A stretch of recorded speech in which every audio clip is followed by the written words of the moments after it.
કાર્યરત સહકારી સંગઠનો સાથે વધુ સારા સંપર્કો જાળવવા, જેથી આપણી સાથે જોડાયેલા અન્યોને બદલાતા જતા સમયમાં તેમની ભૂમિકાઓ અને ફરજો પ્રત્યે સંવેદનશીલ બનાવી શકાય. વીક જિલ્લા બેન્કોને શક્ય હોય તેટલી ટેકનિકલ, નાણાકીય અને માર્ગદર્શન બાબતોને સહાય આપવી તેમજ સામાન્ય બેન્કિંગ વ્યવહાર શરૂ કરી શકે અને લોકોનો વિશ્વાસ પુનઃસ્થાપિત કરી શકે તે માટે તેમને માર્ગદર્શન આપવું.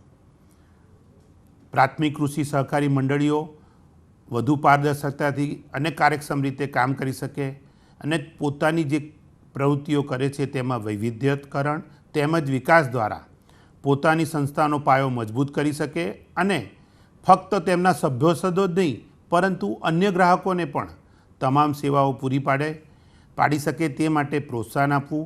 જિલ્લા બેંક કક્ષાએ કાર્યરત પેક્સ ડેવલપમેન્ટ સેલને જરૂરી સલાહ સૂચનો આપવા કે જેથી કરીને તે વધુ અસરકારક રીતે કામ કરી શકે.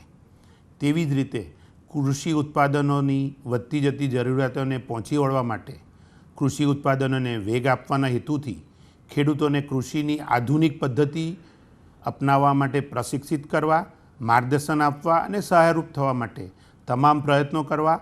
ફાર્મર્સ ક્લબને વધારે હેતુલક્ષી બનાવવા માટે તેમની પ્રવૃત્તિને ઘનિષ્ઠ બનાવવી. ભૂમિહીન મજદૂરો, ભાગ્યા ખેડૂતો અને પોતાની પાસે માલિકીની જમીન નથી તેવા લોકોને આત્મસન્માનથી અને ગૌરવપૂર્ણ રીતે તેમની આજીવિકા મેળવવામાં સહાયભૂત થવા માટે જોઈન્ટ લાયબિલિટી ગ્રુપની રચના કરવી અને પ્રોત્સાહન આપવું અને તેમને જરૂરી હોય એટલું આવશ્યક ધિરાણ પૂરું પાડવું. ખેડૂતોની આવકમાં નોંધપાત્ર વધારો થાય અને તેમના વ્યવસાયિક અને સામાજિક દરજ્જાનું ગૌરવ જળવાય તે પ્રકારે ખેડૂતોને ધિરાણ પૂરું પાડવું. સેલ્ફ હેલ્પ ગ્રુપની વાત કરીએ તો તેમની રચનાને પ્રોત્સાહન આપવું અને સમયસર માર્ગદર્શન આપવું, તેમને આવશ્યક ધિરાણ અને તેમની પ્રવૃત્તિને વેગ મળે તે માટે બી પ્રયત્ન કરવો. બિન રૂઢિગત અને નવા પ્રકારના વ્યવસાયના સર્જન માટે સહકારી ક્ષેત્રમાં નવા યુવાનોને સામેલ કરવા તેમજ સખી મંડળના હેતુલક્ષી અને અસરકારક અમલ દ્વારા મહિલાઓનું સશક્તિકરણ કરવું. આ દિશામાં વધારે અસરકારક કામગીરી બજાવવા માટે વિમેન ડેવલપમેન્ટ સેલની પણ રચના કરવી. શહેરી અને વિશેષ ગ્રામ્ય વિસ્તારોના આર્થિક રીતે પછાત હોય તેવા લોકોના ઉત્થાન માટે માઇક્રો ફાઇનાન્સને સતેજ બનાવી તેમના માટે વ્યવસાયોની તકો વધારવી. ગ્રામ્ય સમૃદ્ધિ માટે કેન્દ્ર અને રાજ્ય સરકાર દ્વારા જે ગરીબી નાબૂદીકરણની યોજનાઓ છે તેના ખરા ઉદ્દેશમાં પરિપૂર્ણ થાય તે માટે તેનું અમલીકરણ કરવું.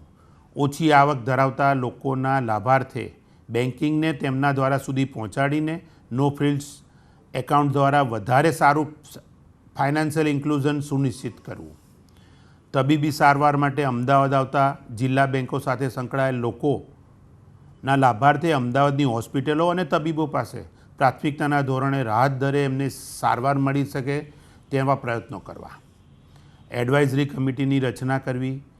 બેન્કોના ગ્રાહકો અને વરિષ્ઠ નાગરિકો પેન્શનરોને પ્લેટફોર્મ પૂરું પાડી બેંકની ગ્રાહક સેવાઓની મૂલવણી કરી તેમને વધારે સારી રીતે બનાવી શકાય તેવા પ્રયત્નો કરવા.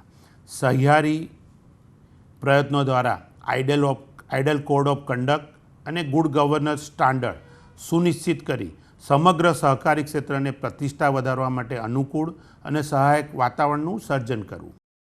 આ બધા પ્રયત્નો દ્વારા ગુજરાત સ્ટેટ કોઓપરેટિવ બેંકના બોર્ડ ઓફ ડિરેક્ટરે ખેડૂતોની આવકમાં વધારો થાય અને ખેડૂતોની આવકમાં વધારો થાય તો જ મંડળીઓ સક્ષમ થાય અને મંડળી સક્ષમ થાય તો બેંક સક્ષમ થાય. આવા પ્રયત્નો સાથે તમામ સહકારી ક્ષેત્રને વધારે સુનિશ્ચિત, સુદૃઢ અને વધારે તેનો વ્યાપ વધે એના માટેનો પ્રયત્નો કરી રહ્યા છે. આ બધામાં સૌનો સાથ સહકાર મળશે તેવી અપેક્ષા. જય સહકાર.